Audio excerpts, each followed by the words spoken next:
عليكم. عليكم السلام ورحمة الله.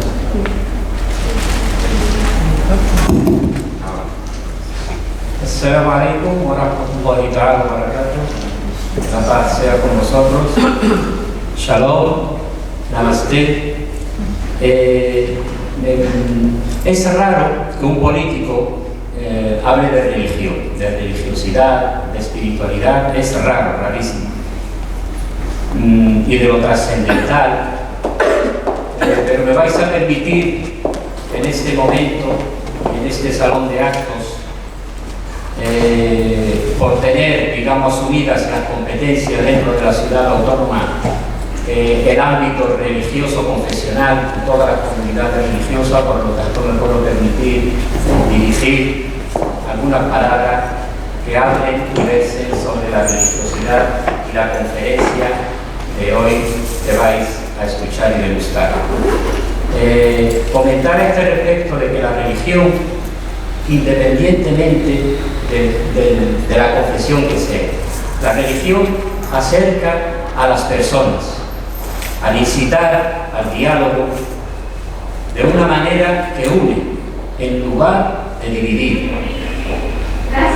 La religión exige de nosotros hacer de la diversidad el principio de la unidad, celebrar las diferencias que enriquecen al fin y al cabo la vida humana.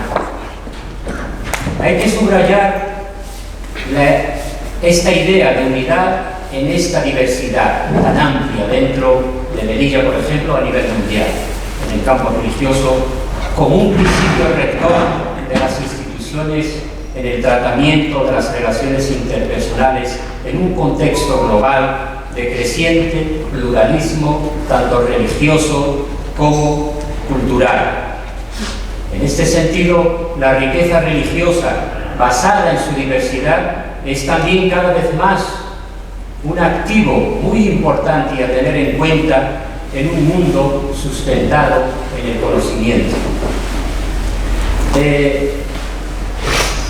El pluralismo y la diversidad, ciñéndonos al ámbito local de Melilla, el pluralismo y la diversidad religiosa y cultural como escaparate de nuestra diversidad, de nuestra querida Melilla, más que alejar y encorsetarnos, nos debería enriquecer y ensanchar.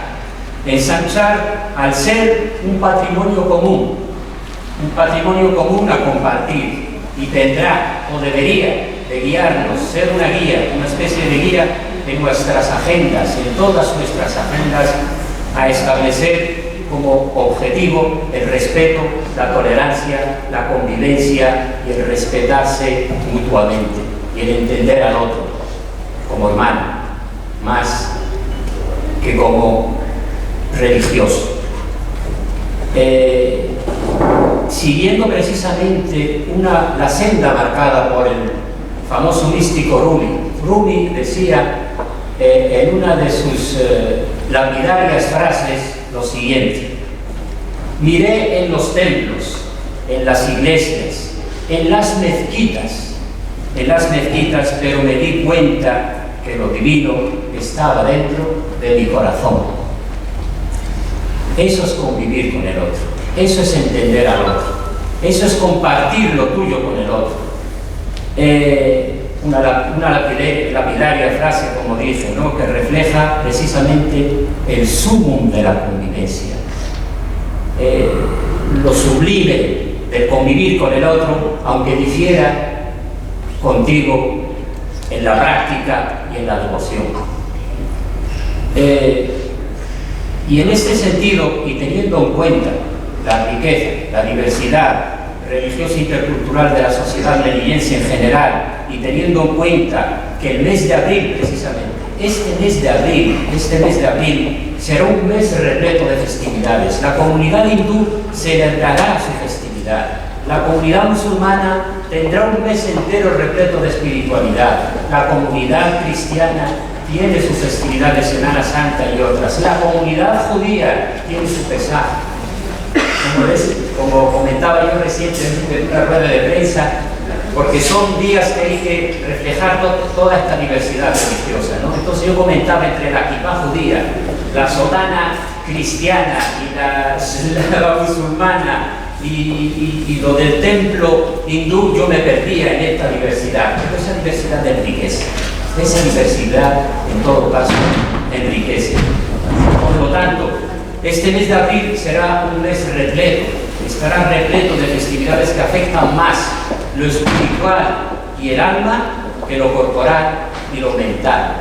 Y dentro de esa colaboración mutua entre todas las comunidades, sin hacer ninguna excepción, con ninguna confesión religiosa dentro del ámbito religioso melillense, en este sentido vamos a presentar vamos a colaborar con la Comisión Islámica como máxima autoridad dentro del ámbito religioso que afecta a la comunidad musulmana, queramos o no, o quieran algunos o no, es la máxima autoridad, y en este sentido tenemos una colaboración estrecha a la hora de estas manifestaciones religiosas y espirituales y tan trascendentales. Hoy y ayer precisamente se empezó, y anteriormente en una determinada mezquita, hoy tendremos o presentaremos, tenéis de vosotros, mejor dicho, a Hisham Mohammed. Hisham Mohammed es ante todo un activista. Quien lo conozca, metiéndose en su perfil sabrá lo que voy a decir a continuación, pero ante todo es un activista social, una persona que le gusta, más que, no sé si esa es la palabra, digamos, exacta, le gusta divulgar lo islámico, lo espiritual y lo trascendental, la moral, en una palabra. Le gusta transmitir ese conocimiento a la ciudadanía en general y a la española en particular, y son muchos jóvenes y muchas jóvenes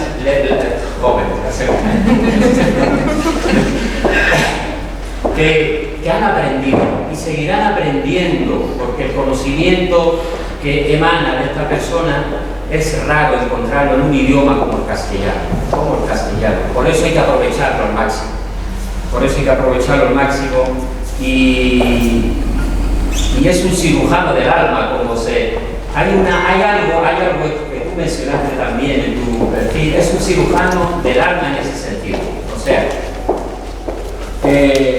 lo que quiero comentar a esta persona de que Hisham es una persona en que en los tiempos, no sé si se acordarán, en los tiempos en que yo estuve de director de 7 congresos de la propia Comisión Islámica de Melilla, entonces tuvimos esa primicia de convocarlo, invitarlo, y por eso se le agradece en su momento, se le agradece ahora con su nuevo retorno a Melilla, su Melilla como su segunda morada, y agradecerte en este sentido tu presencia y tu conocimiento, y como dice Rasulullah sallallahu alaihi wasallam, y con este termino, y el agradecimiento a tu presencia, a tu conocimiento,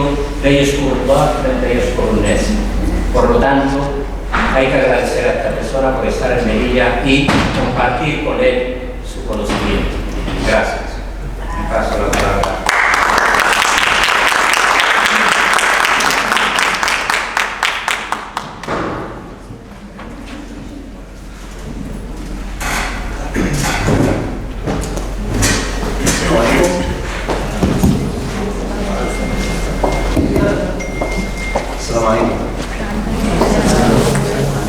Sí, hoy sí que estáis ahí, ¿no? Hoy sí que... Salam alaikum. Alaikum salam. Es el saludo más bonito del mundo, es el saludo de la paz, el saludo del profeta Muhammad sallallahu alaihi wasallam, el saludo de Ahl al-Jannah. نسأل الله سبحانه وتعالى أن نكون جميعا من أهل الجنة إن شاء الله تعالى. بسم الله الرحمن الرحيم والصلاة والسلام على أشرف المرسلين سيدنا محمد وعلى آله وصحبه أجمعين.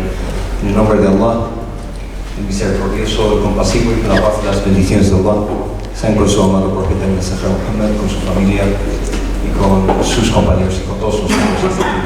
Amén, amén. Después de esta introducción no sabe qué decir, ¿no? Yo no soy merecedor ni digno de esa presentación.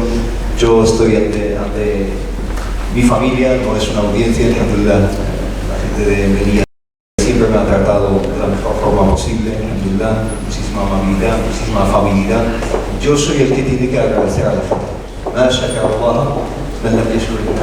Así que os agradezco muchísimo vuestra invitación, vuestra amabilidad y vuestra presencia con nosotros aquí en esta tarde, en la tarde de ayer, inshallah. Y pido a Allah subhanahu wa ta'ala que me dé sedad, que me dé su apoyo en todo lo que diga y que sea de beneficio para todos, inshallah. Pedimos a Allah subhanahu wa ta'ala que nos enseñe aquello que ignoramos, que nos beneficie con aquello que sabemos, y que Allah subhanahu wa ta'ala nos inspire a seguir las mejores palabras y las mejores acciones, inshallah ta'ala. Bien. Ayer, hablando un poco de las dimensiones del mes de Ramadán, hablamos de la dimensión espiritual, la dimensión moral, hablamos de la humildad, hablamos de taqwa, hablamos de muraqaba, hablamos de muchos términos que yo no traducía, sino que explicaba y reivindicaba esa terminología islámica, esos tecnicismos que tenemos que conocer al menos y defender. Si no los defendemos nosotros y les damos valor y damos valor a esta terminología coránica y caemos en la pereza de traducirlo todo, entonces todo se diluye, todo se pierde, todo se queda atrás como un pasado lejano.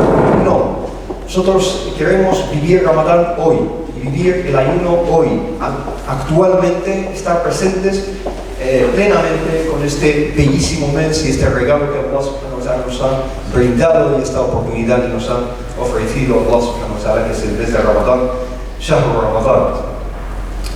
Y ayer terminamos hablando de la dimensión coránica de Ramadán, Corán en Ramadán, Shahru Ramadán alladhi unzila fihi al-Qur'an. El mes de Ramadán es aquel en el que fue descendido, fue revelado el Corán, hudan lin-nasi wa bayyinatin min al-huda wal-furqan, una guía para todas las personas, universal para todo el mundo. Lin-nas, no ha dicho Allah subhanahu wa ta'ala hudan lil-mu'minin, no ha dicho hudan lil-muslimin, no ha dicho hudan lil-arab, no ha dicho hudan لجزيرة العرب, para la península arábiga, sino hudan lin-nas. No ha dicho para la gente de esa época, sino para todo el mundo, para todas las naciones.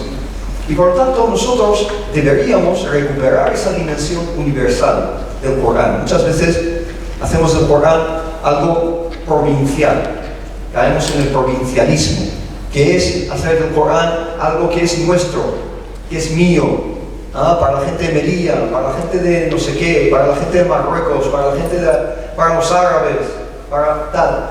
El Corán no es para los árabes, el Corán no es de los árabes, el Corán es de todo el mundo, es un legado que Allah subhanahu wa ta'ala ha lanzado y ha mandado a todo el mundo. Ayer también mencionaba una cosa, no sé si os disteis cuenta, de una forma muy pasajera, muy de puntillas, pasé por un tema. No queríamos hablar largo y tendido de esta terminología. Simplemente que el verbo que utiliza Allah subhanahu wa ta'ala, unzila, ¿no? Shahru Ramadán alladhi unzila fihi al-Qur'an. El mes de Ramadán en el cual descendió o fue descendido. Unzila, fi'l muta'addi, es decir, es transitivo, por lo tanto fue descendido por un sujeto que es Allah subhanahu wa ta'ala. ¿Por qué ahí dice unzila?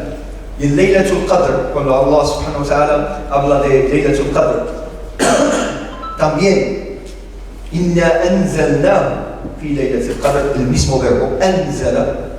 Y en otros contextos o otros pasajes del Corán, Allah subhanahu wa ta'ala utiliza otro verbo de la misma raíz, pero es distinto, que es nazzala. Nazzala. Cuando Allah subhanahu wa ta'ala habla del corazón del profeta Muhammad sallallahu alaihi wasallam, dice nazzalahu ala qalbik, lo descendió a tu corazón o sobre tu corazón. ¿Por qué aquí dice anzala y aquí dice nazzala? Esto es algo muy conocido entre los eruditos, muy conocido entre la gente que estudia la lengua árabe con un poco de profundidad, pero tenemos que ser conscientes de que la lengua árabe en el Corán es muy precisa, muy precisa. Cada palabra es la que es por una razón o varias razones y no podría ser otra palabra. Y es muy llamativo como en el Corán no existe la sinonimia, no hay sinónimos, sino que una palabra que aparentemente es sinónimo, sahab y el muzni, ¿no? Parece que es sinónimo, que son las nubes, pero son diferentes matices de un concepto o de un significado. Por lo tanto, nazzala y anzala aparentemente es lo mismo, pero indican dos etapas, dos operaciones que tuvieron lugar para que el Corán te llegue a ti. Para que el Corán te llegue a ti. No se movieron montañas, se movió el universo para que el Corán te llegue. Dos operaciones. En Ramadán pasó la primera operación casi podríamos decir secreta. Y sé por qué lo digo. Lo que digo, por qué lo digo. Enseguida os lo comento. La operación fue el hecho de hacer descender el Corán a nuestro universo, Sama Dunya. Dicen los eruditos que el Corán descendió a través del arcángel Gabriel completamente, ¿no?, en su totalidad, de principio a fin, a Sama Dunya, que es nuestro universo conocido, porque Allah subhanahu wa ta'ala en el Corán dice: "Laqad zayyana as-samaa ad-dunya bimasabih", hemos adornado este cielo más cercano. Dunya significa bajo y significa cercano, el más cercano lo hemos adornado con masabih, con estos luceros, estas estrellas. Por tanto, estamos hablando de este universo. Wallahu a'lam. Y ahí dicen los eruditos que el Corán fue descendido a Beitul Izza, ¿no?, la morada de la gloria, se puede traducir. Y ahí fue custodiado por los ángeles. Eso fue en Laylatul Qadr, en Ramadán. Y a partir de entonces empezó la revelación siguiente, la siguiente fase, que es revelar al profeta Muhammad sallallahu alaihi wasallam el Corán de una forma fragmentada, una forma paulatina, una forma gradual, que empezó con Iqra, ¿no?, con las primeras salidas de Surat al-Alaq, y de una forma aparentemente desordenada, porque el Alaq está al final del Corán casi. No sé si es el capítulo 97, 90 y pico. Está al final la primera aliyah que fue revelada. Y las últimas aliyahs, que según algunos eruditos están en Surat al-Nisa, están al principio del Corán. Y poco a poco, 23 años, fueron reveladas estas aliyahs, y cada aliyah que fue revelada al profeta Muhammad sallallahu alaihi wasallam, que no sabía ni leer ni escribir, les decía a sus compañeros: esta aliyah tenéis que colocarla en tal sitio, entre la aliyah tal y la aliyah tal. Entre X e Y tenéis que colocar Z. Significa que cuando el profeta Muhammad sallallahu alaihi wasallam, en el año noveno de la Bi'tha en Mecca, recibía una aliyah, 9 años después de Iqra, recibía también las coordenadas, las instrucciones también de dónde tenía que colocarse ese fragmento, esa pieza, de ese grandísimo puzzle de más de 6.000 piezas que es el Corán.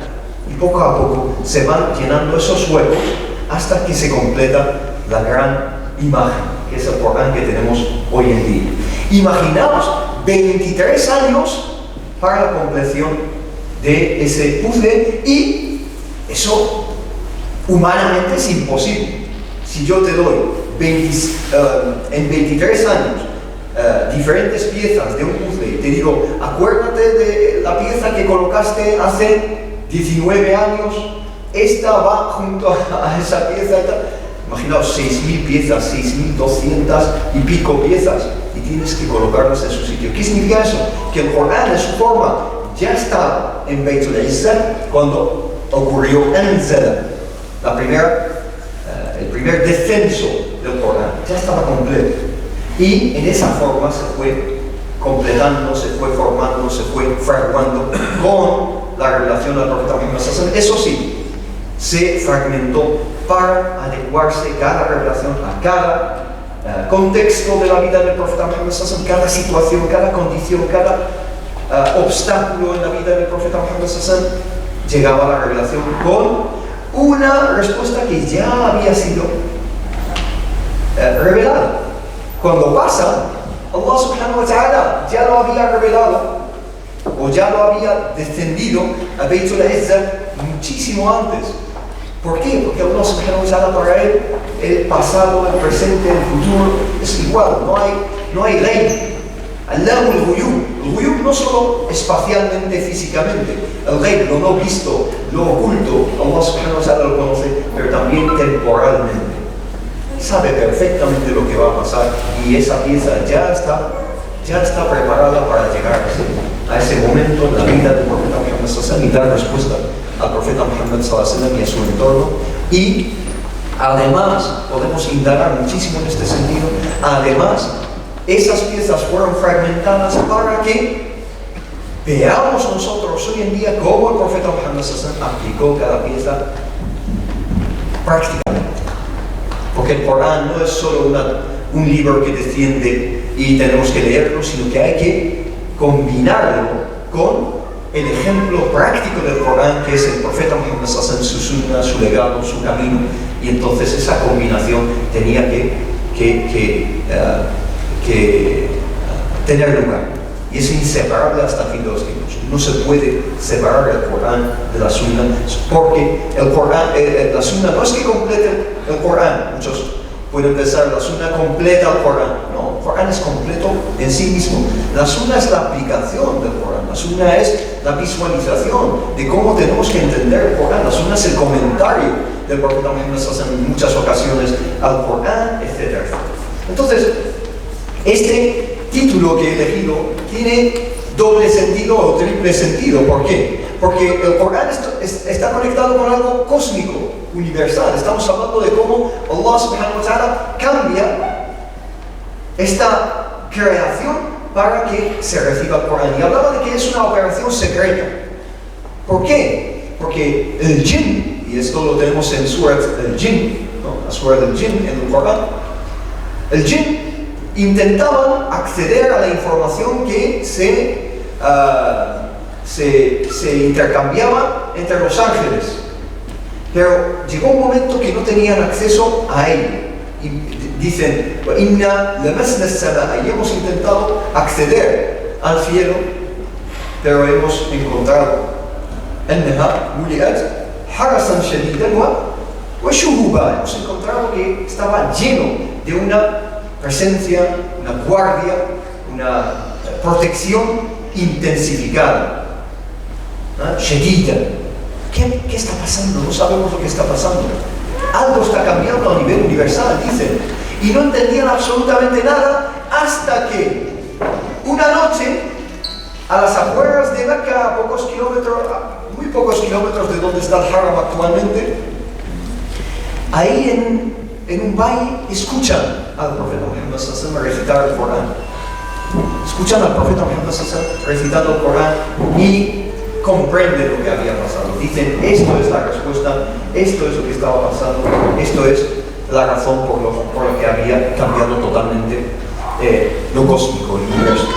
Eso es un sentido. El segundo sentido es que nosotros tenemos que mantener el sentido y la dimensión universal del Corán, porque el Corán no es tuyo, el Corán no es tu propiedad, el Corán no es algo que tienes que acaparar. Si lo ves así, no has entendido absolutamente nada. El Corán o se comparte, el Corán o se comprende y se esfuerza uno a que también los demás lo comprendan, o no has entendido el hadith que todos conocemos del profeta Muhammad sallallahu alaihi wasallam, básico de ballighu anni walau aya. Ballighu, taklif. El profeta Muhammad sallallahu alaihi wasallam te da una misión, una responsabilidad. Balligh, tabligh, haz llegar de mí. Taklif es una responsabilidad. Anni, de mí. No estás transmitiendo de cualquiera, de un cantante o de un actor, de un filósofo o de un esfuerzo intelectual individual o colectivo humano, sino que es la revelación de Allah subhanahu wa ta'ala al profeta Muhammad sallallahu alaihi wasallam. Por lo tanto, si tú haces llegar esa revelación, anni significa tashrif, es un acto honrado, un acto honorífico. Tashrif del profeta Muhammad sallallahu alaihi wasallam te dice, es sharaf para ti, es una honra para ti, es un privilegio para ti hacer llegar del profeta Muhammad sallallahu alaihi wasallam, aunque sea una aliyah, walau aya. ¿Qué significa walau aya? Takhfif. Es hacer las cosas fáciles a su umma. Porque no dijo Balighu anni y se cayó, porque Balighu anni tienes que hacer llegar todo del profeta Muhammad sallallahu alaihi wasallam en ese caso. No, el profeta Muhammad sallallahu alaihi wasallam es rahma y quiere rahma con su umma, así pues hacer llegar bien, aunque solo sea una aliyah, es tahfif, es hacerte las cosas lo más fáciles posible. Es decir, con hacer llegar una aliyah ya has cumplido inshallah. Entonces muchas veces yo me pregunto si nosotros conocemos, yo me voy a levantar porque estoy más cómodo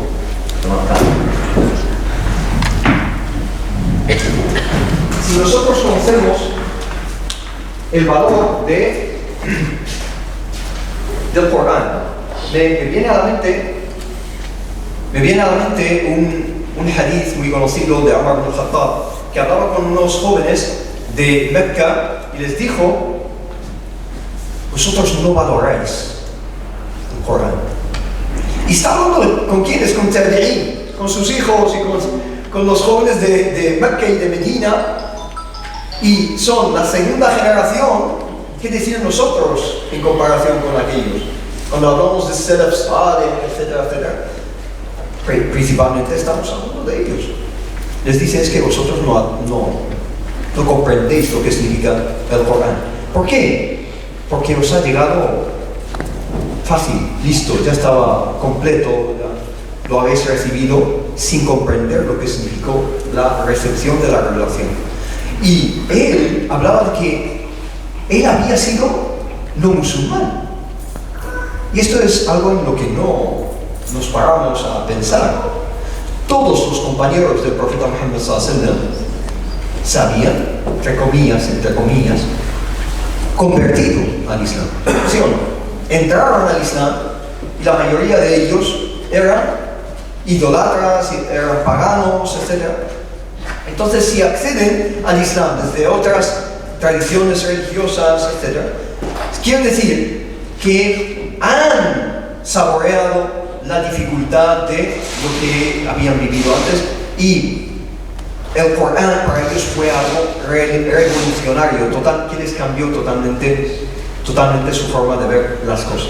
Entonces es importante conocer el antes para apreciar el después. Ellos conocían el Jahiliya, la época de la ignorancia, conocían lo que es adorar a una piedra, a un árbol, conocían lo que es enterrar con vida a tu propia hija porque tal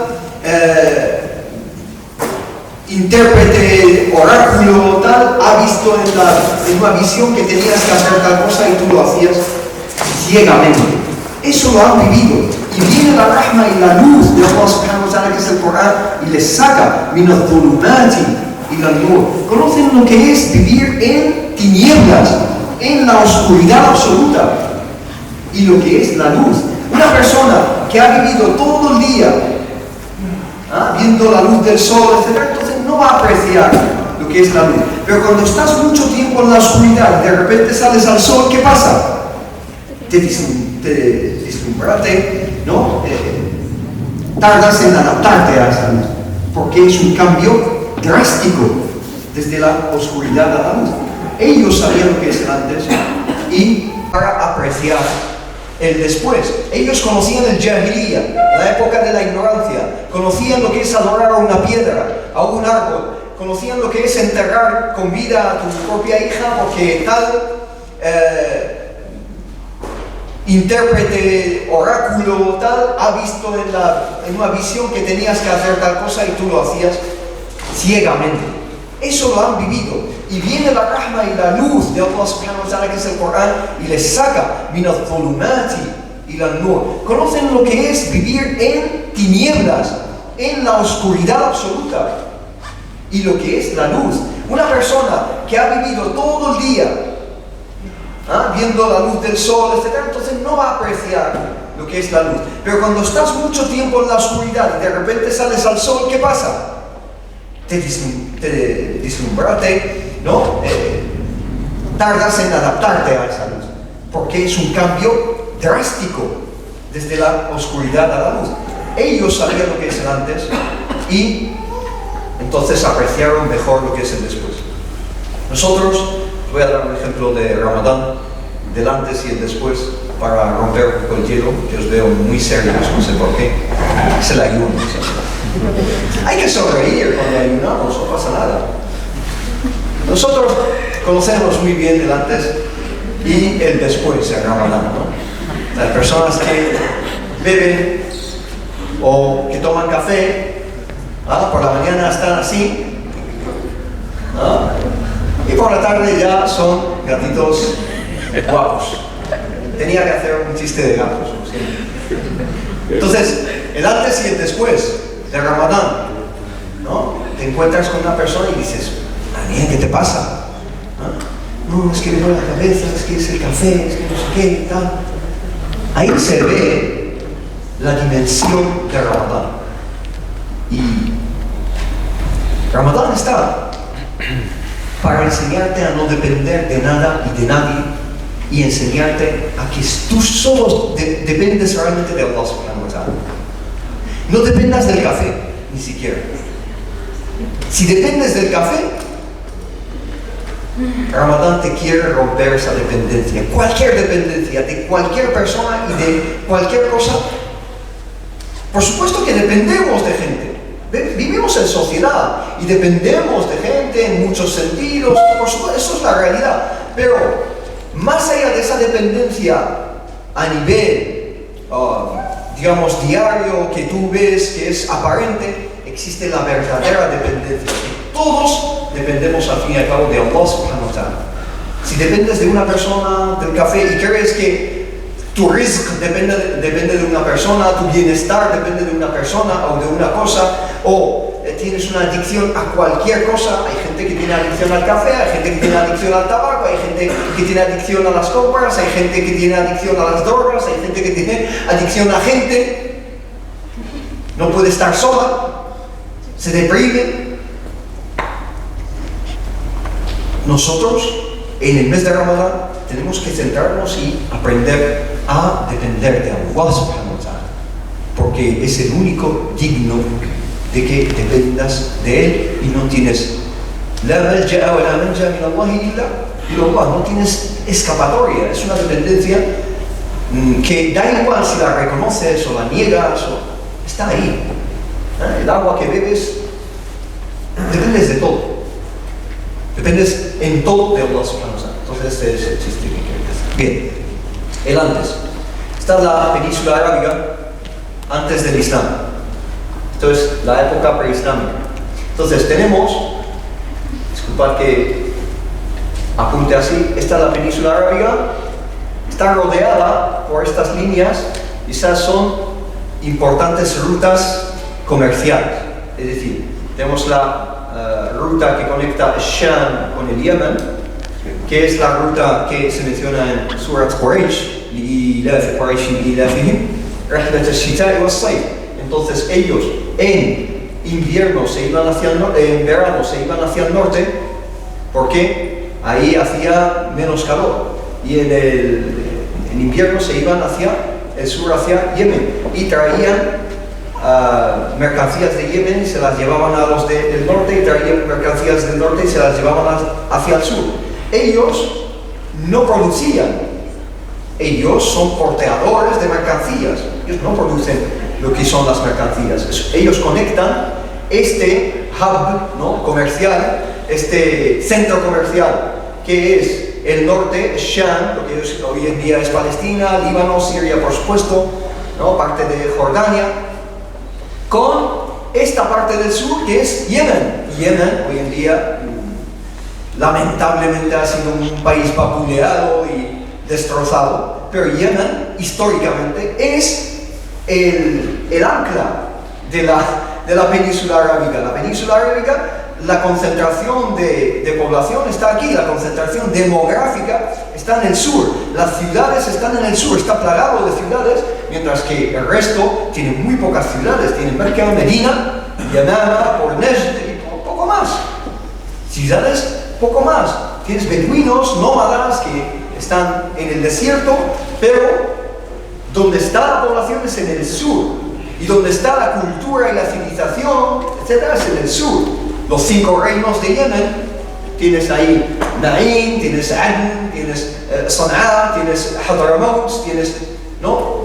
Los grandes, y tienes idiomas milenarios que son muy cercanos al árabe, pero son idiomas que hoy en día se han perdido, han tenido prolongación en el acento de la gente de Yemen y ciertas palabras que utilizan. Cuando ellos, digamos, se adaptan al árabe, aunque son semíticos, su idioma es muy cercano al árabe, su acento y su dialecto tal mantiene algunas características de los idiomas de Yemen. Bien, ¿qué veis aquí? Están rodeados de imperios, están en rojo, que es el imperio bizantino. Los bizantinos aquí, parte de Egipto les pertenece, el norte de Egipto, a los bizantinos, y por supuesto el centro del imperio bizantino es Constantinopla, que luego sería Istambul. Tienes aquí el reino, o los reinos, de Nubia, que es el sur de Egipto. Tienes otro reino que conocemos muy bien, que aquí se llama Aksum, que es el reino de Abisinia, el Habasha. Gracias. El Habasha. Entonces, ese reino del Habasha lo conocemos por las dos migraciones o éxodos de los compañeros del profeta Muhammad sallallahu alaihi wasallam a el Habasha, y cómo fueron recibidos por Negus, el Najashi, que es el rey de Aksum, que es un reino potente en aquella época. Y en la parte oriental tenemos el grandísimo reino que aquí en esta falla, en esa línea divisoria, siempre está en contienda, en lucha, en conflicto, al principio con los griegos, luego con los romanos y aquí con los bizantinos en la época del profeta Muhammad sallallahu alaihi wasallam, o justo antes. Este reino es el reino sasánida o el reino persa, al fin y al cabo. Entonces están rodeados de reinos. Si vamos un poco más a oriente, tienes India, con sus reinos, Entonces están rodeados de reinos y de imperios, pero todos estos reinos casi nunca se han metido hacia el desierto. ¿Por qué? No hay nada que buscar ahí. Nada. El desierto no nos va a aportar ni metales preciosos, ni nada. No hay nada. Hay beduinos con sus camellos, con sus tal, y poco más. ¿Por qué me voy a tomar la molestia yo de invadir algo donde, como dijo Ibrahim alayhi salam, no brota ni la vegetación ahí? ¿Qué gano con eso? Entonces eso se mantuvo bastante, ¿no? Especialmente esta zona central, bastante al margen de las influencias culturales, las influencias lingüísticas, etcétera, de esos reinos. ¿Qué quiero decir con todo esto? Allah subhanahu wa ta'ala, por algo, elige esa zona muerta, por así decirlo, para su último mensaje. Si yo quisiese hacer llegar el mensaje a todo el mundo, hoy en día, pues, diría, ¿dónde mando mi mensaje? A donde hay poder, a donde hay influencia, a donde hay medios de comunicación, tal, ¿no? Mejor lo mando a Nueva York o algo así. No. Allah subhanahu wa ta'ala, hikmatullah subhanahu wa ta'ala, la sabiduría absoluta de Allah subhanahu wa ta'ala quiere que lo mande justo ahí. ¿Por qué? Para sacar a los muertos y devolverles a la vida. Gente que estaba totalmente muerta, no tenía ninguna consideración ni culturalmente, ni en los anales de la historia, las crónicas de los historiadores, etc., casi no aparecen los árabes. Ptolomeo menciona a los árabes un poco y tal, pero de puntillas, de una forma muy pasajera, en la época griega en Egipto. Entonces, Allah subhanahu wa ta'ala elige a la gente que no lee, que no escribe, que no ha aportado prácticamente nada a nivel cultural, a nivel lingüístico, a nivel los elige a ellos. Porque si Jesús, yo el otro día lo mencionaba, si Jesús devolvía, gracias a Allah subhanahu wa ta'ala, la muerte a personas, Allah subhanahu wa ta'ala va a devolver a la vida a toda una nación, todo un pueblo. Y si yo mando mi mensaje a los, por ejemplo, a los romanos, a los bizantinos, entonces van a decir así cualquiera. Entonces, esos ya tenían poder, ya tenían influencia, ya tenían cultura y tal, por tanto les llegó el mensaje y encontró el terreno totalmente allanado, totalmente pavimentado. No, se lo manda a Muhammad sallallahu alayhi wa sallam. Y para que veáis que un huérfano, que también tiene consideración eso, una persona que no tiene padre, que no tiene madre, que incluso su abuelo que lo custodia fallece, se queda sin nadie, excepto Allah subhanahu wa ta'ala, y esa persona dentro de Mecca, una cosa dentro de otra, y esa persona es la que va a ser la fuente, a través de la revelación de Allah subhanahu wa ta'ala, de un cambio universal. Esto es el antes. Tienes que saber en qué se vivía en esa época para saber el cambio que tiene lugar. Y estas son las diferentes etapas de la expansión del Islam por el mundo. Por supuesto, la mayor parte de estas zonas que vamos a ver no las ha pisado ni un soldado musulmán, sino que fue a través de hacer llegar el mensaje del Corán y el ejemplo del profeta Muhammad sallallahu alaihi wasallam, y esas personas dakhalu fi dinillahi afwaja, entraron en grupos en la religión de Allah subhanahu wa ta'ala. Vale. Entonces, en menos de 100 años ya había conquistado partes de 3 continentes. Estamos hablando de África, Asia, y ya se había metido casi en Europa. Y justo después llega al Andalus, llega al norte de África y a través de ahí llega hasta Francia. ¿Qué es lo que hizo que gente que no sabía ni leer ni escribir? Os prometo que desde el punto de vista filológico, cuando estudiábamos los manuscritos árabes, o mejor dicho, no manuscritos, sino inscripciones árabes preislámicas antes del Islam, o sea, me llevé una sorpresa de la escasez de material que hay. Casi no hay nada escrito. Alguna lápida de algún rey, yo soy fulanito que he muerto aquí y aquí estoy enterrado, o alguna, no sé, algún fragmento de algún poema o algo así, y deja de contar. Antes del Islam, el árabe era un idioma oral, de vanagloriarse las tribus. Cada tribu tiene 2 figuras, su sheikh y su cantante, su poeta. Y vanagloriarse, nosotros somos mejores que vosotros. Nosotros somos más guapos, más altos, más listos, más valientes, más fuertes. Y deja de contar. Llega el Corán y convierte la lengua árabe en la lengua franca de las ciencias a nivel mundial. Lo que es el inglés hoy en día para estudiar medicina, si no hablas, lo siento hermano, si no hablas inglés, vas a tener muchas dificultades, ¿no? ¿Sí o no? Para tener acceso a las últimas investigaciones a nivel universal, a nivel mundial. Un japonés, si saca una investigación, te la saca en inglés porque es la lengua franca, la lengua que hablamos los del gremio. Pues así, en todas las modalidades de la ciencia, en todos los ámbitos y campos de la ciencia, la lengua árabe se convierte en la lengua franca.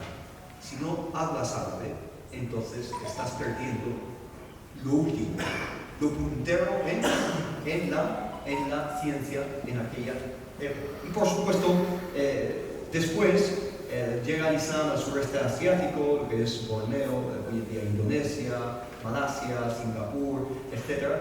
Está Filipinas, por supuesto, Tailandia, Vietnam. Son algunas de las comunidades musulmanas más antiguas del mundo. La comunidad musulmana de China, que está siendo perseguida sistemáticamente y sistémicamente Es una de las comunidades más antiguas del mundo. Es más antigua que la comunidad musulmana en España, es decir, más antigua que el Andalus. ¿Por qué? Porque a China llegan compañeros del profeta Muhammad y llevan el Islam a China. Una de las comunidades más antiguas del mundo es la de China. Y a mí siempre, anécdotas nada más, a mí siempre me llamó la atención que la llegada del Islam o al sureste asiático, no sé si se ve muy bien, no, creo que no, la fecha, estamos hablando del siglo XII, siglo XI, siglo XII, siglo XIII, que es cuando llega el Islam a lo que son los países hoy en día con más número de musulmanes del mundo. Estamos hablando de Indonesia, 250 millones de musulmanes. 250 es el primer país en cuanto a número de musulmanes. 250, el segundo es la India, con 200.000 musulmanes. El tercero es Pakistán. Entonces no son países árabes. Tú vas a la Meca o Medina y lo ves. La mayoría de la gente no son árabes los que viven, son de Bangladesh, de Pakistán, de Senegal, de Gambia, un porcentaje muy pequeño son árabes. Pero la anécdota es que al mismo tiempo que se estaba lamentando la caída de muchas ciudades musulmanas, Toledo, Córdoba, Sevilla, etc., ¿no? Estaba llegando el Islam justamente al sureste asiático, a estos archipiélagos. En el mismo momento se estaba retrayendo o retrocediendo desde aquí, pero se estaba expandiendo al otro lado del mundo de una forma nunca jamás vista. Y hoy son los países más numerosos en cuanto a... Bien, el Corán. El Corán es la fuente del cambio. El Corán es la fuente que hizo que esas personas fueron los portadores de una curiosidad insaciable. Y lo siento especialmente teniendo en cuenta que muchos de nuestros jóvenes se han plantado. Han dicho, no me interesa, no voy a estudiar, aquí lo dejo.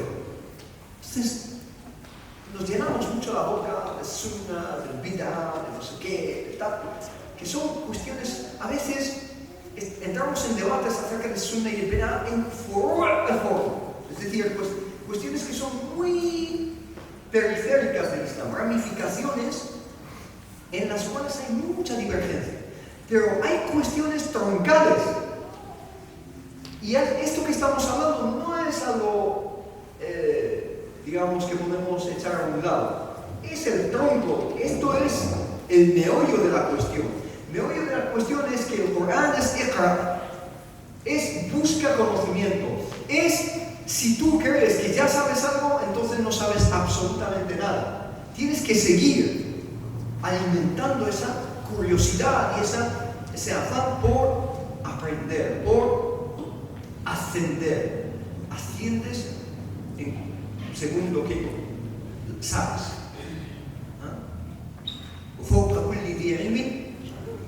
Dice Allah subhanahu wa ta'ala en Surat Yusuf.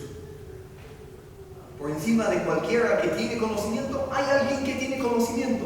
Y por encima de aquel que tiene más conocimiento, y así llegamos hasta encontrarnos con Al-Alim, con Alif Lam, con el Ta'rif, con el artículo de determinación. Él que lo sabe todo, él omnisapiente que es Allah subhanahu wa ta'ala. ¿Te crees que sabes algo? No sabes nada.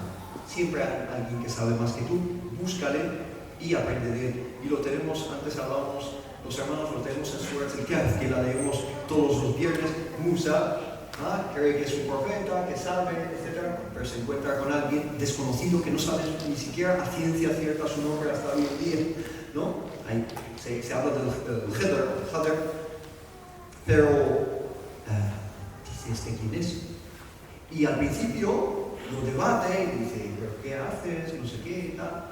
Entra en estos debates, estos bid'ah, estos sunnah, estos no sé qué, ¿no? Entra en ese debate con él y él le dice, no le hables, no le preguntes. ¿Quieres seguirme? Marhaba, bienvenido. Pero tienes que conocer tu lugar, tu sitio. Y luego le dijo, ahora te voy a contar ahora te voy a explicar lo que no has podido abarcar con tu conocimiento. Eso, al leerlo el Juma, tenemos que indagar los sentidos de Surat al-Kahf, que es una de las suras más profundas del Corán, más interesantes. Todas las suras del Corán son profundas, interesantes, pero si el Kahf tenemos esa indicación de leerla todos los viernes y renovar nuestro imán el día del viernes, pues hay algo en esa sura que tenemos que alcanzar y tocar y saborear y entender, inshallah. ¿Qué dice el Suyuti? ¿Pero quién es el Suyuti? ¿No? ¿Quién es el Suyuti? Si no conocemos el Suyuti, entonces es muy trágico que conocemos a personajes que aparecen en televisión o en las redes sociales o en los canales por satélite, se aíslan por a la carta, que lo llamo yo, ¿no? No te gusta y ya cambias de canal. Y no conozcamos pilares del conocimiento a nivel histórico en nuestro legado islámico. Suyuti es un grandísimo erudito que vivió en Egipto desde la generación y es una de las personas más conocedoras desde el punto de vista del Corán, y si lees sus libros, que son muy difíciles de leer y acceder a ellos, especialmente algunos libros muy técnicos, ves que es una persona que abarcó un conocimiento muchas veces inimaginable. Su libro, que a mí me chocó muchísimo en la universidad hace 15 años o más, que lo utilicé para una investigación que hice acerca de la elipsis en el Corán, me chocó muchísimo. Dije, esto es otro nivel, que yo había leído muchos libros acerca de tafsir, pero me encontré con un nivel diferente, que es el Itqan fi Ulum al-Quran, que es un libro muy conocido de análisis del Corán a nivel lingüístico especialmente, y a nivel de las figuras literarias que aparecen en el Corán y hacen un trabajo quizás sin precedentes. Dice Suyuti rahmatullah alayhi, enseguida os lo traduzco, dice وإن كتابنا القرآن لهو مفجر العلوم ومنبعها. مفجر también puede ser es un lugar. Es que no voy a decir. ودائرة شمسها ومطلعها أودع فيه سبحانه وتعالى علم كل شيء وأبان فيه كل هدي وغيب فترى كل ذي فن منه يستمد عليه يعتمد. ¿Qué significa eso? Diga, y ciertamente Kitabuna, el Corán, nuestro libro, el Corán, es la fuente de la que emergen y emanan todas las ciencias, todos los ámbitos del conocimiento. Esto está muy conectado con los dos mapas que os he mencionado, el antes y el después. Dice, todos los ámbitos del conocimiento emanan, salen del Corán. Me hablas de todos los ámbitos. El nacimiento del profeta Muhammad sallallahu alaihi wasallam y la revelación del Corán son los dos eventos que preparan al mundo para una revolución científica sin precedentes en la historia de la humanidad. Y no es una exageración. Sin precedentes en la historia de la humanidad. Y siempre digo que el renacimiento que tiene lugar en Francia, Italia, pero especialmente empieza en España, eso es lo que desconoce mucha gente, el renacimiento es precedido por el nacimiento, que es la llegada del Corán. El renacimiento empieza con la traducción de todo el legado islámico encontrado en Al-Ándalus, se traduce en Toledo, la escuela de traductores de Toledo, fundada por Alfonso X el Sabio, y ahí, cuando se traduce a las lenguas romances y al latín, llega a Francia, llega a Italia, llega a otros países, y dicen, ¿esto qué es? ¿Dónde estaba todo esto? Ni siquiera tenían acceso a Aristóteles y a Platón, salvo a través de las traducciones que se hacen de grandísimos filósofos como es Averroes, como es Avicennas, etcétera, etcétera. Y la medicina, biología, la astronomía, etcétera, etcétera. Todos los ámbitos del conocimiento son traducidos y llegan a Italia, a Da Vinci, todo eso que se mencionan en relación con el Renacimiento. Pero antes de eso, ¿qué pasó? Eso fue una traducción, una adaptación de algo que pasó mucho antes, que es el Corán. Por eso Suyuti, con toda la razón del mundo, dice: "Inna kitabana al-Qur'an lahuwa", es ciertamente el Corán, nuestro libro, el que hace que explote, haya una explosión de conocimiento, de curiosidad y de investigación científica a nivel mundial jamás vista antes. Y un intercambio de información increíble, y unas rutas que al mismo tiempo son rutas comerciales, pero son rutas de personas que van a buscar el conocimiento, y las rutas del Hajj también y del Umrah se convierten en rutas de intercambio de conocimiento entre las regiones de todo el mundo islámico. Y dice: "Wada'iratu shamsiha wa matla'uha", y el Corán es el círculo del sol de todas las ciencias, y es al fin y al cabo matla'uha, es donde sale ese sol, es el alba del conocimiento, es el Corán. Y si realmente, esto no podemos explicarlo mucho hoy, pero si realmente nos tomamos la molestia de ver cómo el Corán es el que hace que los árabes cambien totalmente y lleven esa curiosidad a las diferentes naciones, y hacen una traducción también de los diferentes legados de los persas, de los romanos, de los griegos, de los hindúes, etc. Y se traduce todo eso, y se adapta, y se contextualiza, y se debate, y un ambiente de búsqueda de conocimiento nunca jamás visto antes. Y dice: "Auda'a fihi subhanahu wa ta'ala", Allah subhanahu wa ta'ala ha depositado en él, en el Corán, ha depositado en él ilma kulli shay, ilma kulli shay, el conocimiento de absolutamente todo. ¿Por qué? Porque es que el Corán, para enseñarte algo metafísico, algo teológico acerca de Allah subhanahu wa ta'ala, te habla del ciclo del agua, te habla de la evaporación de las nubes, de las precipitaciones, de los océanos, de los mares. ¿Qué tiene que ver una cosa con la otra? Allah subhanahu wa ta'ala te enseña quién es el creador y quién es el que gestiona todo, pero al mismo tiempo te está despertando, te está diciendo: contempla esta creación de Allah subhanahu wa ta'ala, que es una creación absolutamente perfecta y se rige por unos cánones y unas reglas que indican la divinidad de Allah subhanahu wa ta'ala, la divinidad del creador. Entonces, eso hace que las primeras generaciones de los sahaba y los compañeros del profeta Muhammad sallallahu alaihi wasallam y las generaciones siguientes leen el Corán, pero al mismo tiempo empiezan a reflexionar acerca de la creación de Allah subhanahu wa ta'ala e investigar. Y esto es lo que tenemos que hacer con el Corán. Hay una doble ibada que tenemos que recuperar con el Corán, doble ibada. La primera ibada es la que tenemos que hacer en Ramadán, y se habla mucho de ella a lo mejor, que es el-tadabbur. Es leer el Corán y reflexionar, meditar, digerir un poco ese alimento que es el Corán y que estamos leyendo. No es una carrera para terminar la lectura y nada más, como si estuviésemos ahí con mucha presión, sino que leas una ley y la comprendas y la asimiles y la practiques. Es mejor que leer todo el Corán y no comprenderlo, y no asimilarlo y no practicarlo. Una sola ley es mejor que todo el Corán. No lo digo yo. Ibn Taymiyyah dice estas palabras.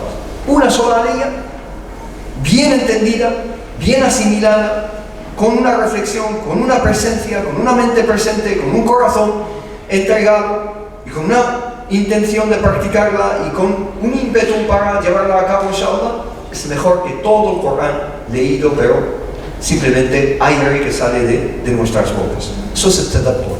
Y el tadabbur viene de dubur, que es el final, la finalidad. Buscar la finalidad. ¿Qué pretende Allah subhanahu wa ta'ala con esto? ¿Qué quiere de mí? ¿por qué me has hablado, Allah subhanahu wa ta'ala, y me has dicho esto? Porque cuando leo el Corán, Allah me está hablando. O es que lo leo simplemente como, no, es que esto fue revelado al profeta Muhammad sallallahu alaihi wasallam. No, te está hablando a ti. Es para ti. Te está hablando a ti. ¿Qué pretendes de mí? ¿Por qué me dices esto? ¿Qué significa? ¿Qué han dicho los eruditos diferentes, exegetas, etcétera? Entonces, todo eso conlleva a ver la finalidad de esas aliyas y esa revelación. Bien, esa es la primera ibada.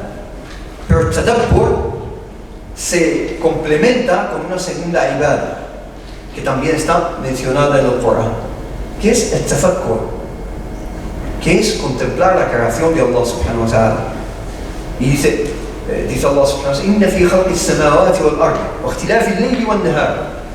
¿No? Allah subhanahu wa ta'ala dice, ciertamente la creación de los cielos, de la tierra, de la alternancia entre los días y las noches, la ayat liqawmin yatafakkarun. Ciertamente hay signos, indicios para gente que piensa, gente que usa el intelecto, ¿no? Y dice, aquellos que mencionan a Allah subhanahu wa ta'ala de pie, sentados, acostados, qiyaman wa qu'udan wa ala junubihim, ¿no? ¿Y qué dicen? No se quedan callados, sino que sacan una conclusión. Rabbana la khalaqta hadha batilan subhanak. Señor, no has creado todo esto en vano. Glorificado seas. Tus actos no son en vano. Se ve que todo tiene un sentido, todo tiene un propósito, todo está en su sitio. Si crees que ahora mismo alguna cosa no está en su sitio, no has entendido Allah subhanahu wa ta'ala. Todo está donde tiene que estar. Y esa es la hikmah de Allah subhanahu wa ta'ala. Entonces, ¿dónde está ese tafakkur? ¿Dónde está ver el Corán en la naturaleza? Kitabullah al-Mastur y Kitabullah al-Manzur. El libro escrito por Allah, el libro revelado y escrito que está entre líneas, Mastur, y el libro que es Manzur, que es contemplado, que es visible. El libro visual, gráfico, que Allah subhanahu wa ta'ala me ha dado, que es el universo, que es otro libro que hay que leerlo. ¿Qué hicieron los musulmanes que comprendieron el Corán? Leyeron ambos libros. Leyeron ambos libros. Leyeron el Corán, que es Kitabullah al-Mastur, y lo comprendieron, y leyeron Kitabullah al-Manzur, el libro abierto de Allah subhanahu wa ta'ala, visual, a nivel de la medicina, ver la obra de Allah subhanahu wa ta'ala, increíble, increíble.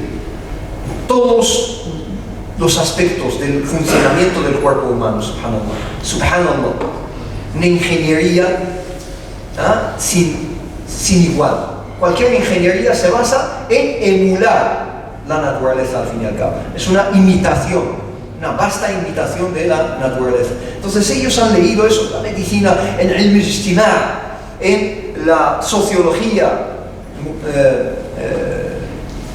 Ibn Khaldun, por ejemplo, y lo tenemos al lado, estamos hablando de eruditos de nuestro contexto.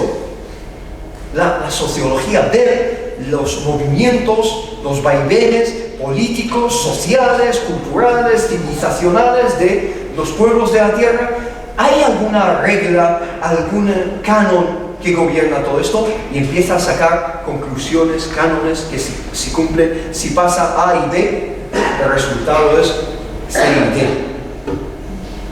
Entonces ellos leyeron el libro abierto de Allah subhanahu wa ta'ala. Qul siru fil ard. Allah subhanahu wa ta'ala dice, expandíos, dispersados por la tierra y mirad cómo han sido los pueblos antes de vosotros, porque hay cánones, sunan.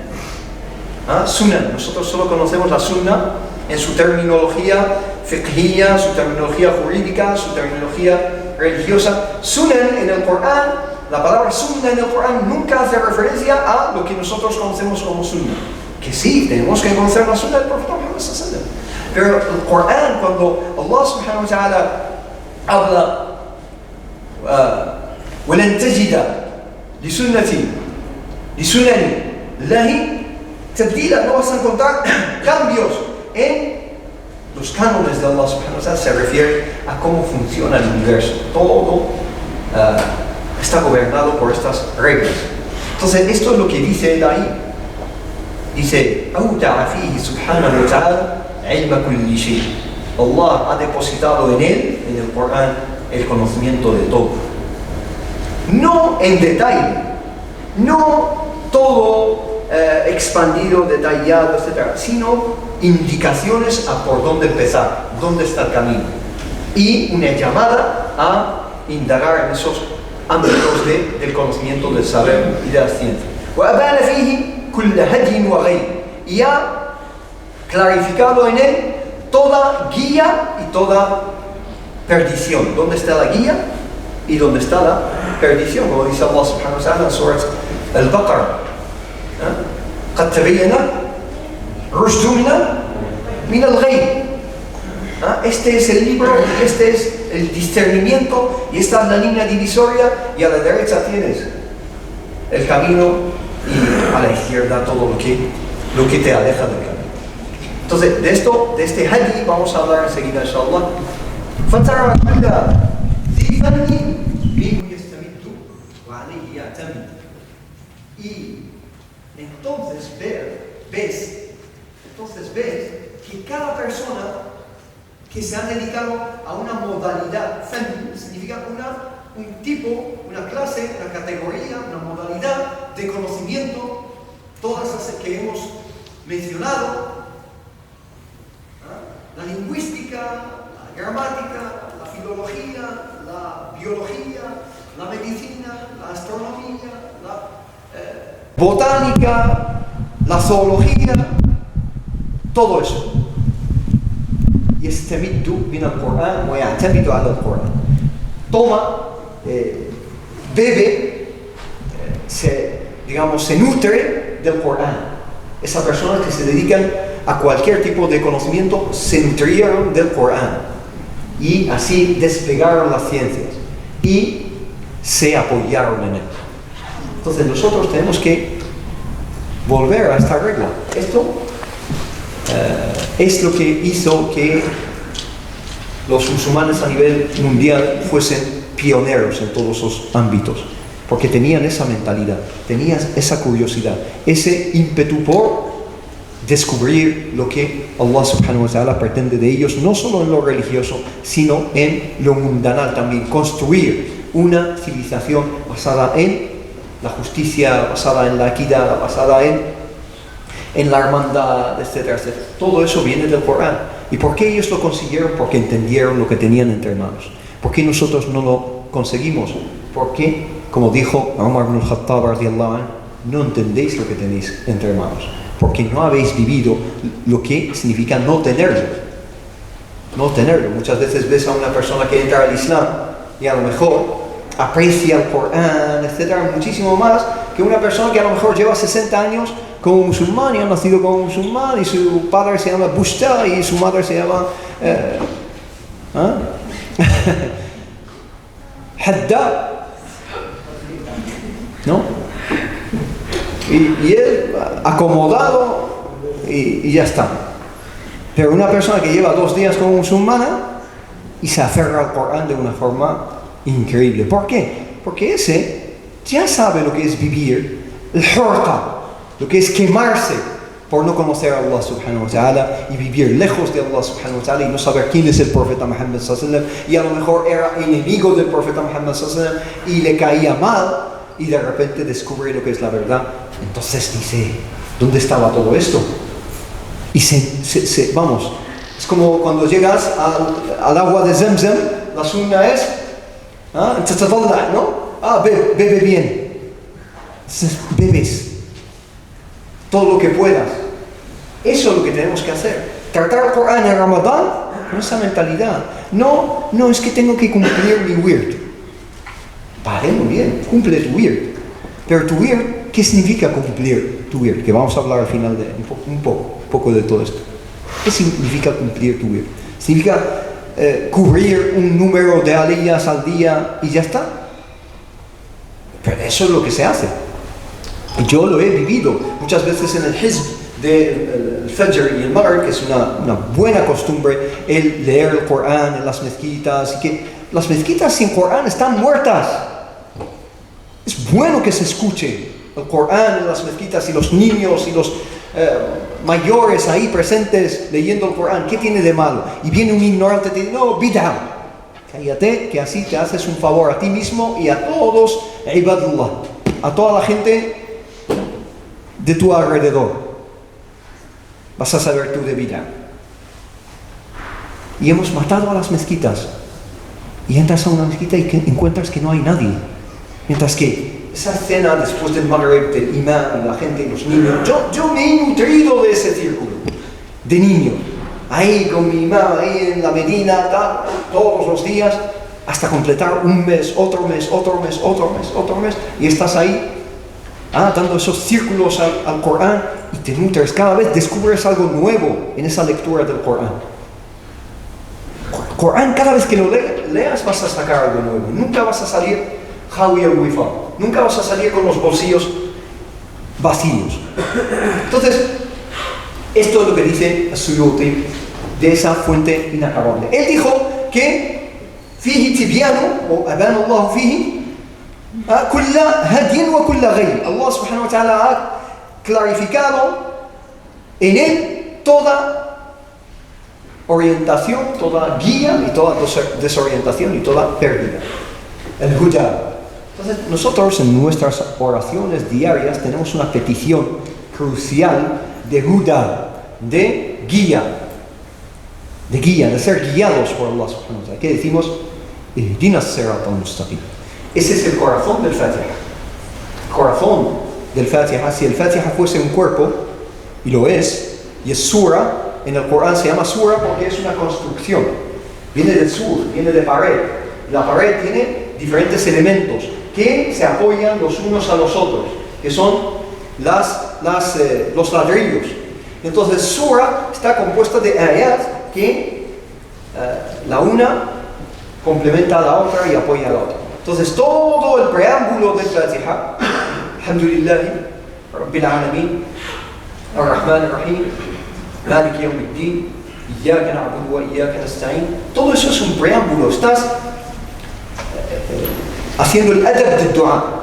Cuando tú pides a Allah subhanahu wa ta'ala, no vas y dices, dame, quiero ya, sino dices, oh Allah, tú que nunca me has abandonado, tú que reconoces que Allah subhanahu wa ta'ala es tu Rabb, tu Señor, tu Dios, y ya haces tu petición. Eso es el mínimo del adab con Allah subhanahu wa ta'ala, mínima educación con Allah subhanahu wa ta'ala. Entonces, tenemos un muy conocido hadith del profeta Muhammad sallallahu alaihi wasallam que dice, Allah subhanahu wa ta'ala ha dividido la oración entre mi siervo y yo. فإذا قال الحمد لله رب العالمين حمدني عبدي. إذا قال, si dices الحمد لله رب العالمين, me ha alabado mi siervo. Si dices si dices Malik Yawmiddin, dice Allah subhanahu wa ta'ala, me ha glorificado mi siervo, así. Y cuando llegas a Ihdinas siratal mustaqim, ahí llegas a la petición y dice hada li'abdi wa li'abdi ma sa'a. Eso es para mi siervo y mi siervo tendrá todo lo que pida a partir de entonces. Entonces, Ihdinas siratal mustaqim es el corazón del Fatiha, porque el Fatiha es un dua, es una súplica. Entonces, tenemos Ihdinas siratal mustaqim, que es una petición crucial de huda. Entonces, nosotros cuando decimos Ihdinas siratal mustaqim, nos dividimos entre diferentes tipos de personas. Una persona que dice Ihdinas siratal mustaqim no tiene ni la más mínima idea de lo que está diciendo. Vale, bien. Allah subhanahu wa ta'ala ya'allimun, Allah yahafidun, Allah yafaqahu, que Allah subhanahu wa ta'ala yahdina. Que Allah subhanahu wa ta'ala le dé el conocimiento de todo eso, ¿sabe? Hay una persona que cree que Ihdinas siratal mustaqim y ese huda es como una revelación que le va a caer encima, paralela al Corán. Y que, a ver dónde está ese huda, a ver dónde está esa guía, dónde la encuentro. Como que está en un lugar desconocido. Y hay personas que saben que el hadi de Allah subhanahu wa ta'ala, ¿dónde está? Está en el propio Corán. Porque la petición crucial, que es Ihdina as-sirata al-mustaqim, la contestación, la respuesta viene justo después. Cuando tú dices Ihdina as-sirata al-mustaqim, sirata alladhina an'amta alayhim, ghayr al-maghdubi alayhim wal-dallin, y completas el Fatiha, empieza Surat al-Baqarah y dice Alif Lam Mim, dhalika al-kitabu la rayb fihi hudan lil-muttaqin. Dice Alif Lam Mim, ese libro no hay duda en él. Y es guía para los que tienen taqwa. Vamos por partes. Podemos pasarnos horas con esta frase, ¿verdad? Para empezar tenemos dos waqf aquí. Se puede parar aquí o aquí. Es waqf opcional, que se llama. Tú cuando lees puedes decir ذَلِكَ الْكِتَابُ لَا رَيْبَ فِيهِ هُدًى لِلْمُتَّقِينَ. O puedes decir ذَلِكَ الْكِتَابُ لَا رَيْبَ فِيهِ هُدًى لِلْمُتَّقِينَ. Entonces tienes 3 puntitos aquí, 3 puntitos aquí. Te está diciendo o te paras aquí o te paras aquí. No puedes pararte en ambos sitios. ¿Ah? O ahí o ahí. Entonces si yo lo leo así, ذَلِكَ الْكِتَابُ لَا رَيْبَ فيه هدى للمتقين, el significado cambia. Significa, ese es el libro en el que no hay duda, o sin duda. Ese es el libro sin duda. En él hay guía para los muttaqun, y enseguida hablamos de taqwa. O si me paro en la segunda y digo, ذَلِكَ الْكِتَابُ لَا رَيْبَ فِيهِ, ese es el libro dentro del cual, en el cual, que no contiene duda. Y es guía para los que tienen taqwa. Entonces Allah subhanahu wa ta'ala al principio de Surat al-Baqarah empieza con el huda y empieza con el taqwa. Dos conceptos relacionados con el kitab. ¿Estamos hablando de qué? Del kitab, del libro. Pues vamos al origen, vamos al principio, back to the basics, vamos a lo básico, que es cómo empieza el Corán. Empieza con el Fatiha, una petición de qué? De huda. Y empieza con el Baqarah, que es una contestación de huda. Y tenemos dos conceptos, que es huda y taqwa. Y ambos conceptos están relacionados ¿con qué? Con Ramadán. ¿Por qué? Porque las dos aleyas que hablan del ayuno y de Ramadán hablan de huda y hablan de taqwa. Dice Allah subhanahu wa ta'ala acerca del ayuno de Ramadán, que es lo que vimos ayer, alhamdulillah, ya ayyuhalladhina amanu kutiba alaykum as-siyamu kama kutiba ala alladhina min qablikum la'allakum tattaqun. Oh creyentes, os ha sido prescrito el ayuno tal y como fue prescrito a los que os han precedido, para que tengáis taqwa. Esa es la finalidad, crecer en taqwa. No es pasar hambre, no es pasar sed, no es amanecer como ese gato con mala cara, sin café, sin cafeína en la sangre. Es crecer en taqwa. Crecer en taqwa. Y a menos que comprendamos eso, entonces no vamos a vivir plenamente el mes de Ramadán. Yo personalmente, sinceramente, el mes de Ramadán me despierto con buen humor, fíjate, diciendo otro día, alhamdulillah, del mes de Ramadán. Y es un día que ojalá crezca un poco más en taqwa, en cercanía a Allah subhanahu wa ta'ala, en amabilidad con la gente, en amor a los demás, en limpiarme por dentro. Y todos vamos acumulando demasiada suciedad. Hay que limpiarse por dentro. Taqwa con Allah subhanahu wa ta'ala. Taqwa. Y cuando Allah subhanahu wa ta'ala habla de Ramadán, una vez en el Corán se menciona Ramadán. Como dijimos ayer, dice Allah subhanahu wa ta'ala, شهر رمضان الذي أنزل فيه القرآن هدى للناس, y además lo repite, وبينات من الهدى والفرقان. Dos veces en la misma aleya la palabra huda. ¿Os creéis que todo eso es accidental? Que Muhammad sallallahu alaihi wasallam se puso a componer. Eso es una ecuación matemática, como vamos a ver. Esto es la punta del iceberg y no vamos a tener tiempo de mucho más. Una ecuación matemática divina, sobrehumana, va más allá de lo humano. Entonces, el Corán es el huda. ¿Quieres huda? ¿Quieres ser guiado? ¿Quieres taqwa? ¿Quieres ganar en cercanía a Allah subhanahu wa ta'ala. Ahí lo tienes. Vuelve al Corán. Visita el Corán. No abandones el Corán. Lee el Corán. Acompaña el Corán. Absorbe el Corán. Asimila el Corán. Practica el Corán. Sé un reflejo del Corán. لقد كان لكم في رسول الله أسوة أو إسوة حسنة لمن كان يرجو الله واليوم الآخر. Se me acaba el tiempo. لمن كان يرجو الله واليوم الآخر. Significa que tenemos la sunna del profeta Muhammad sallallahu alaihi wasallam, que es porque ¿dónde está la uswa? ¿Dónde está el ejemplo? Tenéis en el mensajero de Allah un buen ejemplo para quien quiera seguir o para quien tiene esperanza en Allah en el día del juicio final. ¿Dónde está ese ejemplo? Es la sunna del profeta Muhammad sallallahu alaihi wasallam, que es la forma en la cual el profeta Muhammad sallallahu alaihi wasallam practica el Corán. Cuando se le preguntó a Aisha radiyallahu anha cuál fue el khuluq del profeta Muhammad sallallahu alaihi wasallam, cómo era la forma de vivir o tratar a los demás del profeta Muhammad sallallahu alaihi wasallam, dijo: kana khuluquhu al-Corán, su forma de ser era el Corán, lo absorbió y lo vivió y lo reflejó. La vuelta al Corán, en el mes del Corán, en el mes de Ramadán, en el mes del Huda, en el mes del Kitab, en el mes de Anzala, Nazzalna, en el mes de la revelación del Corán, tenemos que recuperar el Corán. Wallahi, tenemos que reconciliarnos con el Corán. Tenemos que reconciliarnos en el Corán. No solo en cuestiones de memorización o de leerlo, sino en cuestiones de hacer del Corán mi forma de vivir, mi forma de ver el mundo y de ver lo mundanal, de ver dunya, de ver la posesión que Allah subhanahu wa ta'ala me ha dado, de ver todo. Todo lo veo con ojos del Corán. Convierte el Corán en tus gafas. Eso es lo que tenemos que hacer en el mes del Corán, inshallah. Que Allah subhanahu wa ta'ala nos ayude a ello, inshallah. El Huda es nuestro camino de vuelta. ¿Qué he hecho aquí? Vamos a avanzar con el mismo capítulo del Corán, que es el Baqarah. ¿Qué estoy haciendo ahí? Y lo vais a ver. Vamos a seguir un concepto en el Corán. Concepto del Huda, que es el que aparece al principio. ¿Qué aparece? Aparece al principio y aparentemente desaparece.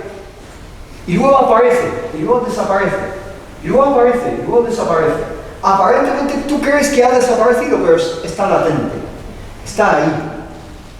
Todo lo que te dice Allah subhanahu wa ta'ala es Huda, aunque no te lo mencione verbalmente, pero es Huda implícitamente, y luego se hace explícito, puntualmente se hace explícito, y luego vuelve a sumergirse, está presente, está latente, y vuelve a salir. Y tú te crees que, bueno, lo menciona al principio y al final, y no hay una conexión. Siempre está contigo, y va apareciendo y desapareciendo, pero está presente. Entonces aparece al principio, desaparece textualmente, pero nos acompaña en todo lo que Allah subhanahu wa ta'ala dice desde el versículo 1 hasta este versículo que menciono, que creo que es el 38, si no me equivoco. Vosotros que veis ahí más cerca, es el 38. Pero mientras tanto, ¿qué hace Allah subhanahu wa ta'ala? Me habla especialmente de los tipos de seres humanos. En esas 37 aliyas o 36 aliyas, 35 aliyas, me habla de los tipos de seres humanos. Los hay que son creyentes, los hay que son personas que no creen, explícitamente lo manifiestan, y hay personas que son hipócritas, que están a mitad de camino. Te enseñan que lo son y luego no lo son, y juegan a doble banda. Juegan a doble banda. Entonces Allah subhanahu wa ta'ala categoriza diferentes tipos de personas y nos advierte de no colocarnos en el bando equivocado. ¿Y qué acabo de hacer? He dicho desde el segundo, un poco más adelante, quinto, sexto versículo, hasta el versículo 35, 36.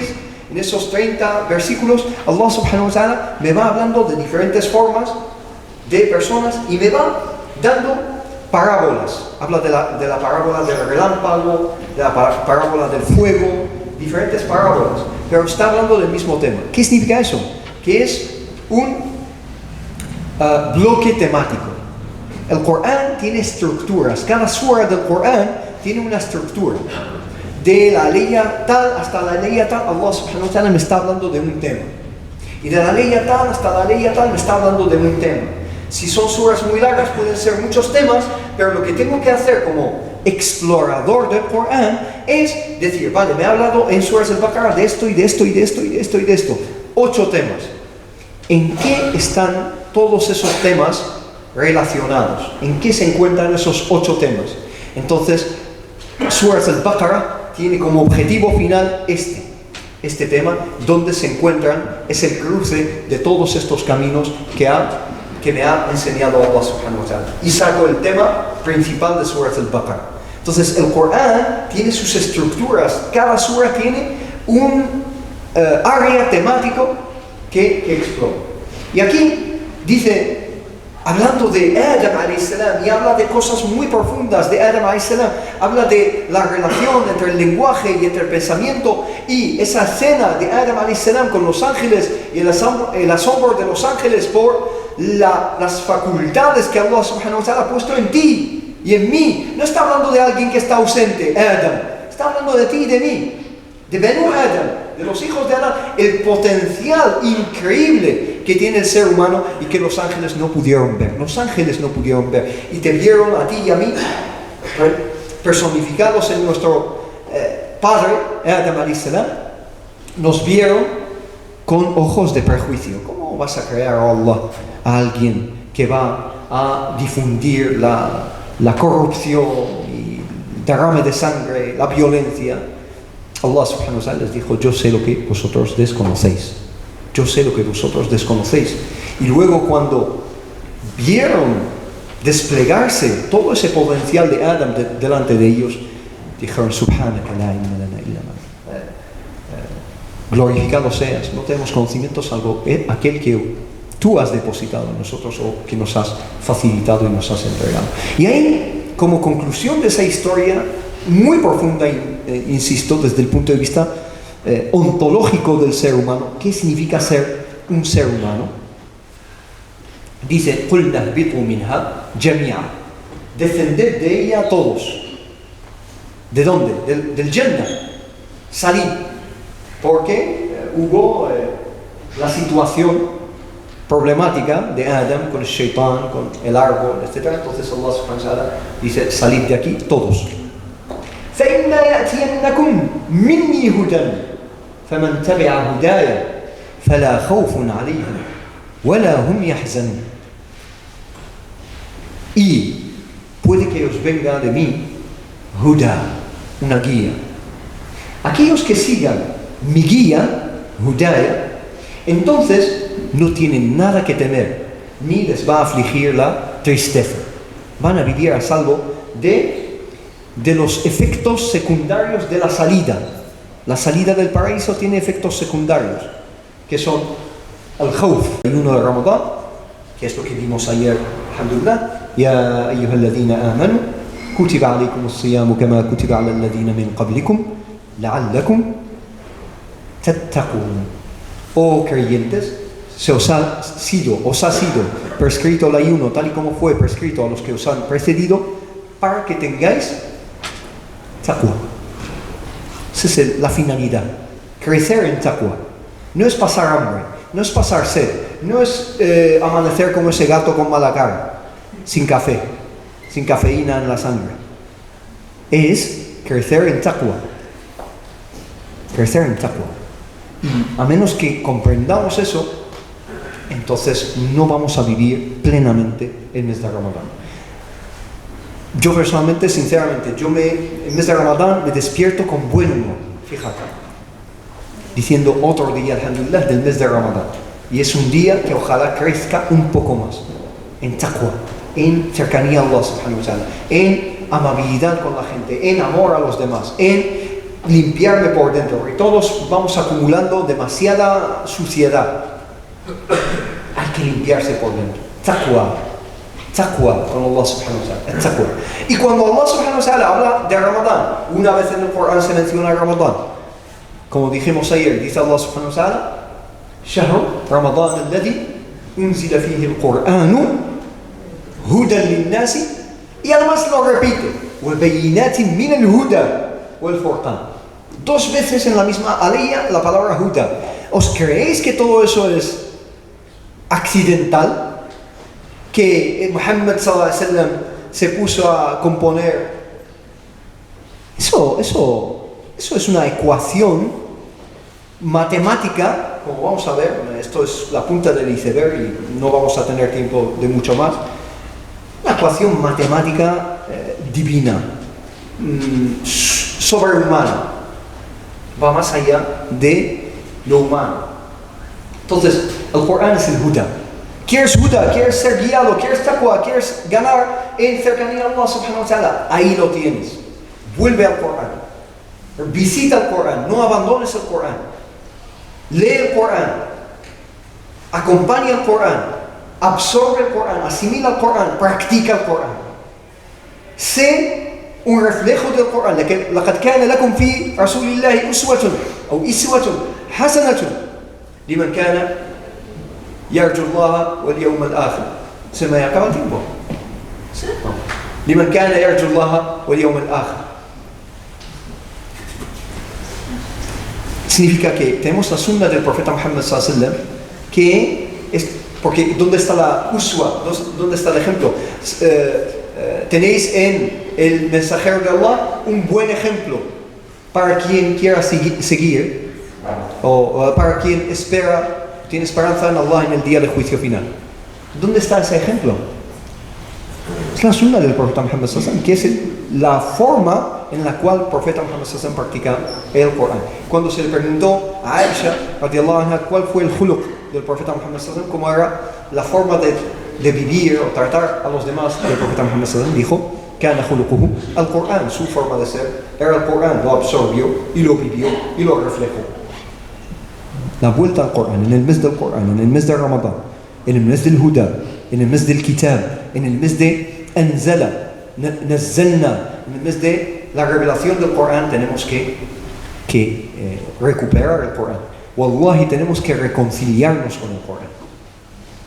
Tenemos que reconciliarnos en el Corán. No solo en cuestiones de memorización o de leerlo, sino en cuestiones de hacer del Corán mi forma de vivir y mi forma de ver el mundo y de ver lo mundanal, de ver dunya, de ver la posesión que Allah subhanahu wa ta'ala me ha dado, de ver todo lo veo con ojos del Corán.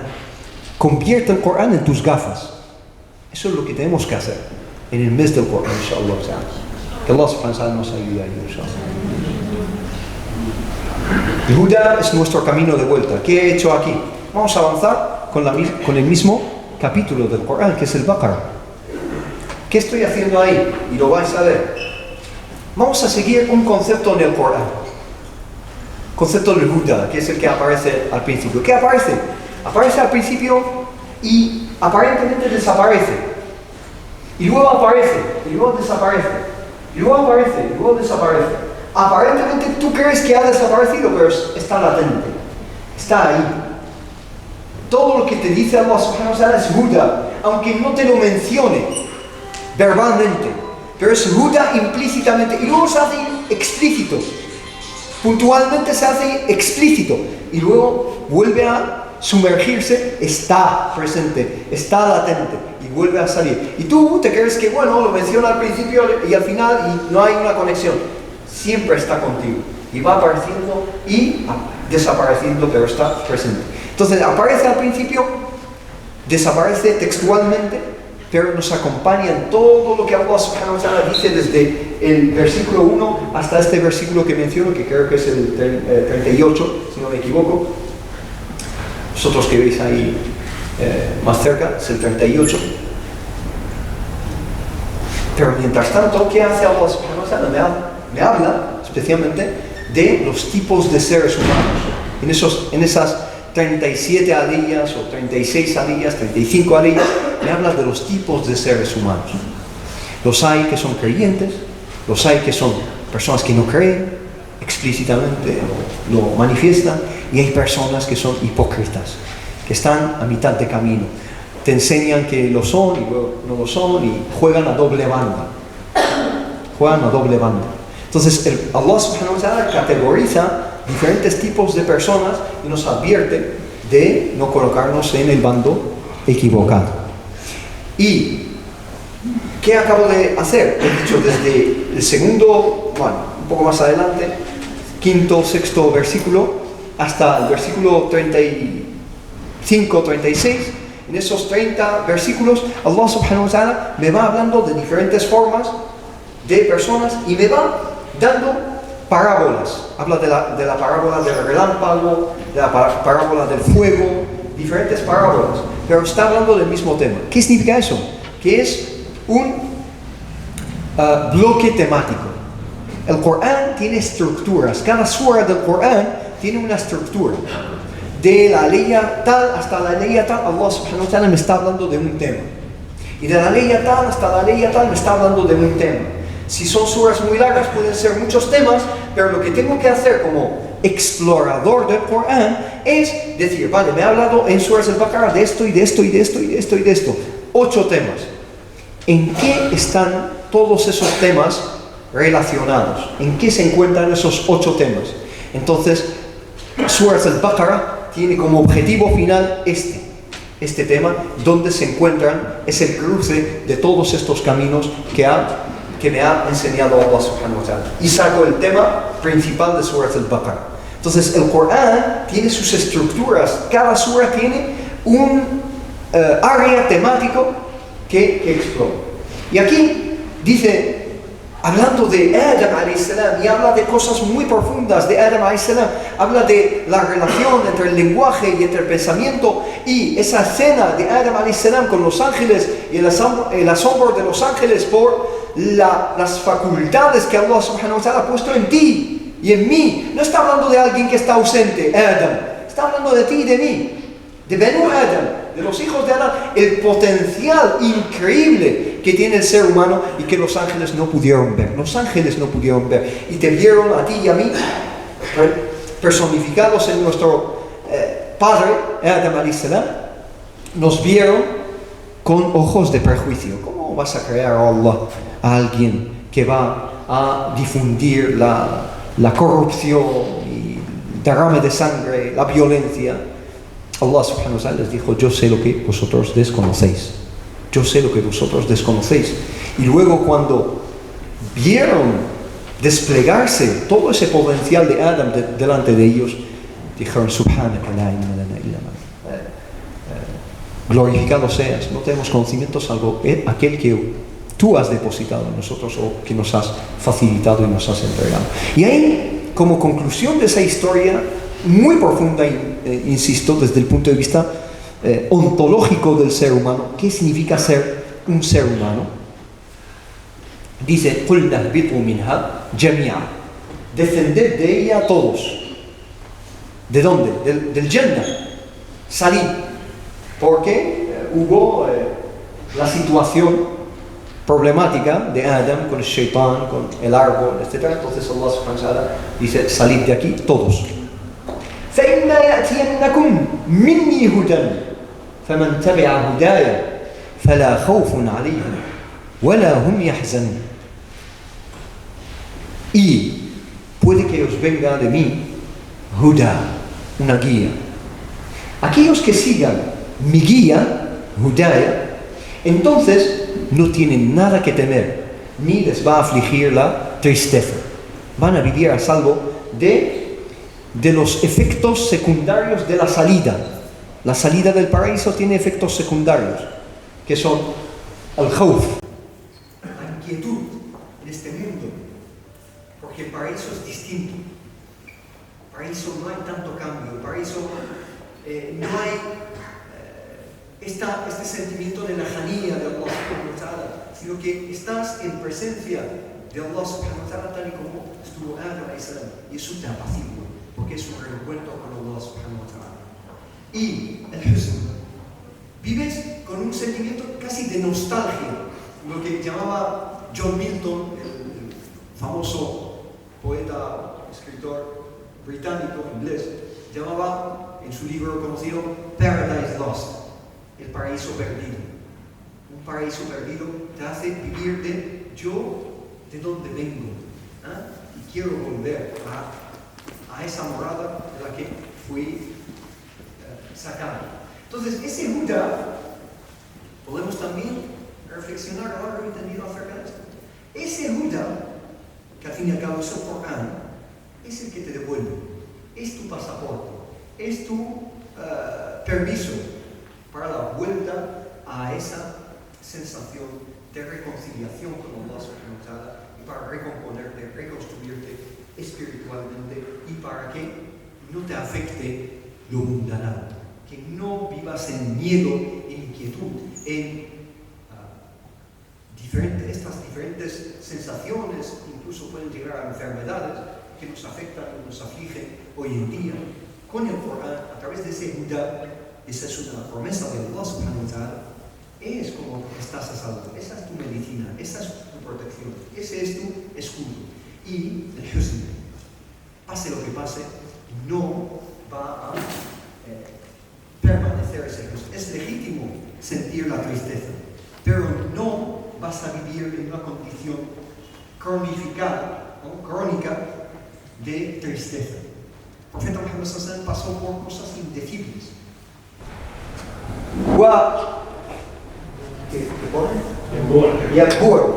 وينبوع الحكمة, y es el manantial de la sabiduría. وآية الرسالة, y es el signo, la indicación de el mensaje, por dónde va el mensaje, es lo que te indica el camino.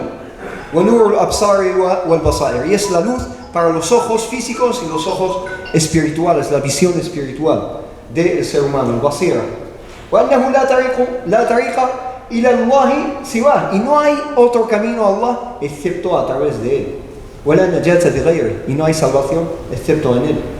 وَلَا تَمَسُّكَ بِشَيْءٍ يُخَالِفُهُ, y no puedes aferrarte a algo que contradice el Corán.